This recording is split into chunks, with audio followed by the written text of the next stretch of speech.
Bakit nga ba hindi ako palalabas ng bahay at hindi mahilig pumunta sa party at mga mall?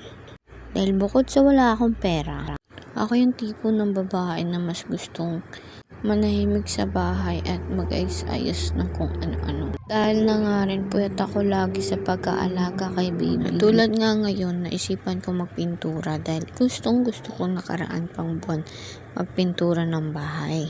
Kaso walang mag-alaga kay baby na matagal kaya hindi ako makapagpintura ng aming kusina at CR.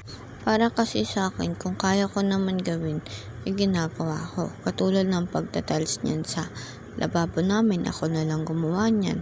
Pati pagpipintura dati. Ilang taon na rin kasi nung huli ko itong pinturahan.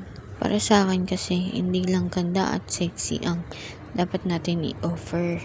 Kahit wala ako noon, charot! At wala naman tayo pambayad sa mga magkakarpentero o kaya magpipintura. Kaya kung kaya natin, gawin na lang natin. Swerte ko na nga lang din kasi si tatay karpentero.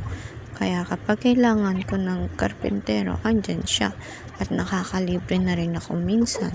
Yung pampagawa ko kasi ng bahay, nilalaan ko para sa binyag ni baby para makaraos na. Kaya pinturahan na lang muna natin at lagyan ng white cement yung mga bako-bako.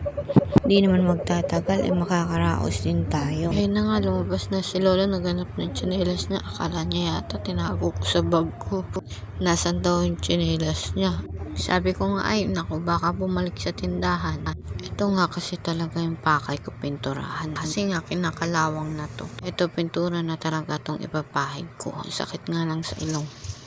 Ito nga pala yung gripong syala, oh. Order na kayo guys. Bye-bye. Bye-bye and thank you.